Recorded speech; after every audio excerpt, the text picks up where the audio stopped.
ಬೇಸರ ವ್ಯಕ್ತಪಡಿಸಿದ್ದಾರೆ. ಸೊ ನಿಮಗೆ ತುಂಬ ಆಪ್ತರಾದ್ದರಿಂದ ಸೊ ಎಷ್ಟು ಕಾಡ್ತಾ ಇದೆ ಅದು ನಮ್ಗೆ ಅವ್ರು ಇಲ್ಲ ಅಂತಲೇ ಅನಿಸಲ್ಲ ರೀ, ಯಾವಾಗಲೂ ಜೊತೆಲೇ ಇದ್ದಾರೆ ಅನಿಸುತ್ತೆ. ತುಂಬ ಖುಷಿಯಾದಾಗ ಅಥವಾ ಬೇಜಾರಾದಾಗ ಎರಡೂ ಸಮಯಗಳಲ್ಲಿ ನಾನು ಸ್ಮರಿಸ್ಕೊಳ್ಳೋದು ಅವರನ್ನೇ. ಅವ್ರು ಇದ್ದಿದ್ದರೆ ಹೇಗೆ ಇರ್ತಾ ಇತ್ತು ಅಂತ. ಅಂದರೆ ಖುಷಿನ ಹಂಚ್ಕೊಳ್ಳೋದಾಗಲಿ ಆ ನೋವನ್ನು ಹಂಚ್ಕೊಳ್ಳೋದಾಗಲಿ ನಮ್ಮ ಬದುಕಲ್ಲಿ ಒಂಥರ ಫಾದರ್ ಫಿಗರ್ ಅಂತಾರೆ, ಆ ರೀತಿ ಇದ್ದಂಥವ್ರು. ಚಿತ್ರರಂಗಕ್ಕೆ ಅವರ ಕೊಡುಗೆ ಮತ್ತು ಅವರು ಕನ್ನಡದ ಸುಪುತ್ರ. ಅನೇಕ ದಶಕಗಳ ಕಾಲ ಕನ್ನಡಿಗರ ಮನಸ್ಸನ್ನು ಗೆದ್ದವರು ಅವರ ಅಭಿನಯದ ಮೂಲಕ, ಅವರ ವ್ಯಕ್ತಿತ್ವದ ಮೂಲಕ. ಬಹಳ ಹತ್ತಿರದಿಂದ ವ್ಯಕ್ತಿಯಾಗಿ ಕಂಡಿರೋದರಿಂದ ಅವರ ಸೂಕ್ಷ್ಮತೆ, ಅವರ ಸ್ವಭಾವ, ಅವರು ಸ್ಪಂದಿಸ್ತಾ ಇದ್ದಂತಹ ರೀತಿ, ಬೇರೆಯವ್ರ ನೋವಿಗೆ, ಇದೆಲ್ಲವನ್ನು ನಾನು ಬಹಳ ಹತ್ತಿರದಿಂದ ನೋಡಿರೋದ್ರಿಂದ ಈಚೆಗೆ ನಡೆದದ್ದು ನಡಿಬಾರ್ದಾಗಿತ್ತು. ಇದು ಯಾರು ಎಚ್ಚರ ತಪ್ಪಿ ಹಾಗಾಯಿತು ನನಗೂ ಗೊತ್ತಿಲ್ಲ. ಅಂದರೆ ನಾವೆಲ್ಲರೂ ಒಂದು ರೀತಿಯ ಗೊಂದಲದಲ್ಲಿದ್ದೀವಿ.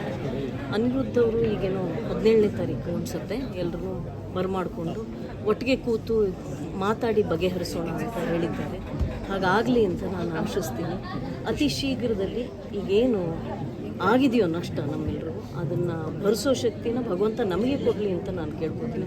ಅಂದರೆ ನಾವೇ ತಾನೇ ಪ್ರಯತ್ನಪಟ್ಟು ಅದಕ್ಕೆ ಏನು ವ್ಯವಸ್ಥೆ ಮಾಡಬೇಕು ಅನ್ನೋದನ್ನು ನಾವೇ ತಾನೇ ನೋಡಬೇಕು. ಚಿತ್ರರಂಗವಾಗಿ, ಕಲಾವಿದರಾಗಿ, ಅವರನ್ನು ಬಲ್ಲವರಾಗಿ.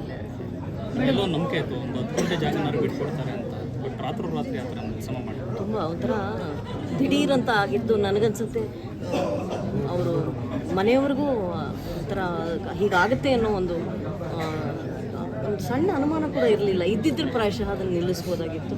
ದಿಢೀರಂತ ನೋಡಿದ್ರೆ ಆ ಜಾಗ ಖಾಲಿ. ಏನು ಮಾಡಿದ್ರು, ಯಾರು ಮಾಡಿದ್ರು, ಅವರು ನಮ್ಮೆಲ್ರಿಗೂ ಆಗಿರೋ ನೋವು ಅವ್ರಿಗೆ ಅರ್ಥ ಆಗಲಿ ಅಂತ ಅಷ್ಟೇ ನಾನು ಕೇಳ್ಕೊಳ್ಬೇಕು ಈ ಸಮಯದಲ್ಲಿ. ನಿಮ್ಮ ಆಶಯನೂ ಇದನ್ನು ಇಲ್ಲಿ ಇರಬೇಕು, ಇಲ್ಲೊಂದು ಪುಣ್ಯಸ್ಥಳ, ಅವ್ರಿಗೊಂದು ಸ್ಮಾರಕ, ಅವ್ರಿಗೆ ರಸ್ತೆಗೊಂದು ಸ್ಮಾರಕ, ಊರಿಗೊಂದು ಸ್ಮಾರಕ ಮಾಡಬೇಕ್ರಿ. ಅಷ್ಟು ದೊಡ್ಡ ಕಲಾವಿದರು. ಆ ಥರದ ಸ್ಟಾರ್ ಎಲ್ಲ ಮತ್ತೆ ಜನಿಸೋಕ್ಕೆ ಸಾಧ್ಯ ಇಲ್ಲ. ನ ಭೂತೋ ನ ಭವಿಷ್ಯತಿ ಅಂತಾರಲ್ಲ, ಆ ಥರದ ಎಲ್ಲ ಬಗೆಯಲ್ಲೂ ಅವರ ಸೌಂದರ್ಯ, ಎಂಥ ಸ್ಫುರದ್ರೂಪಿ ಮತ್ತು ಅವರು ಅಭಿನಯಿಸಿದ ರೀತಿ, ನಾಗರಹಾವುಯಿಂದ ಆಪ್ತಮಿತ್ರ ಅವ್ರದ್ದು ಅವರ ಇಡೀ ಪಯಣ, ಸಿನಿಮಾದ ಪಯಣ, ಇದೆಲ್ಲವೂ ಎಲ್ಲರಿಗೂ ಪ್ರೇರಣಾದಾಯಕ. ಇವತ್ತಿನ ಎಲ್ಲ ಕಲಾವಿದರಿಗೆ, ಎಲ್ಲ ಅನೇಕ ಜನ ಹೀರೋಗಳು, ದೊಡ್ಡ ದೊಡ್ಡ ಹೀರೋಗಳು ನಮ್ಮ ಮಧ್ಯೆ ಇದ್ದಾರೆ. ಅವರೆಲ್ಲರಿಗೂ ಅವ್ರು ಪ್ರೇರಣೆ ಆಗಿದ್ದವರು. ಮತ್ತು ತುಂಬ ಬೆನ್ತಟ್ಟಿ ಎಲ್ಲರನ್ನ ಪ್ರೋತ್ಸಾಹಿಸೋರು. ಅವರಿಗೆ ಕಲಾವಿದರ ಕಡೆಯಿಂದ ನಾನು ಒತ್ತಡ ಆಗ್ತೀರ ಸರ್ಕಾರಕ್ಕಾಗಲಿ. ಅದೇ ಈಗ ನಾನು ಶ್ರುತಿನೂ ಅದೇ ಮಾತಾಡ್ಕೋತಾ ಇದ್ವಿ. ನೋಡೋಣ, ಅವರು ಅನಿರುದ್ಧ ಅವ್ರ ಮನೆಯವರು ಈ ತೀರ್ಮಾನಗಳನ್ನ ತೆಗೆದುಕೋಬೇಕಲ್ವ, ಅಧಿಕೃತವಾಗಿ ಅವ್ರಿಗೆ ಅಧಿಕಾರ ಇರೋದು. ಹಾಗಾಗಿ ಅವ್ರು ಏನು ತೀರ್ಮಾನ ತೆಗೆದುಕೋತಾರೋ ಅದರ ಜೊತೆಯಲ್ಲಿ ನಾವೆಲ್ಲರೂ ಅವ್ರಿಗೆ ಜೊತೆಯಲ್ಲಿ ನಿಂತು ನಾವೆಲ್ಲರೂ ಮೇಡಮ್. ಸಂಡೇ ನೀವೆಲ್ಲ ಹೋಗ್ತೀರಾ ಏನಾದರೂ ಅವ್ರು ಕರೆದ್ರೆ ಅಂತ? ಅವರು ಅದೇನೋ ಆಹ್ವಾನಿಸಿದಾರಲ್ಲ, ಇನ್ನು ಸರಿಯಾಗಿ ಅದು ವಿವರ ನನಗೂ ಗೊತ್ತಿಲ್ಲ. ಓಕೆ, ಅವ್ರು ಆಹ್ವಾನಿಸಿದ್ರು. ಅವಿನಾಶ್ ಸರ್ ಏನು ಹೇಳಿದ್ರು ಮ್ಯಾಮ್ ಈ ವಿಚಾರ?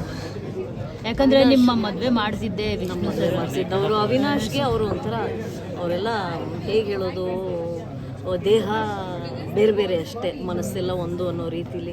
ನಾನು ಹೇಳಿದ್ನಲ್ಲ, ನನಗೆ ಬೇಜಾರಾದಾಗಲೆಲ್ಲ ಅವ್ರು ಇದ್ದಿದ್ರೆ ನನಗೆ ಬೇಜಾರಾಗಕ್ಕೆ ಬಿಡ್ತಾ ಇರಲಿಲ್ಲ ಅಂತ ಅಂದ್ಕೊಳ್ಳುವಂತಹ ವ್ಯಕ್ತಿ. ನಮ್ಮೆಲ್ಲರ ಒಂದು ನಮ್ಮೆಲ್ರಿಗೂ ಅನಿಸೋದು ಅದೇ. ಅಂದರೆ ಮನೆಯವರು ಏನು ತೀರ್ಮಾನ ತೆಗೆದುಕೊಳ್ತಾರೋ ಅದಕ್ಕೆ ತಕ್ಕ ಹಾಗೆ ನಾವೆಲ್ಲರೂ ಸಹಕರಿಸೋಣ.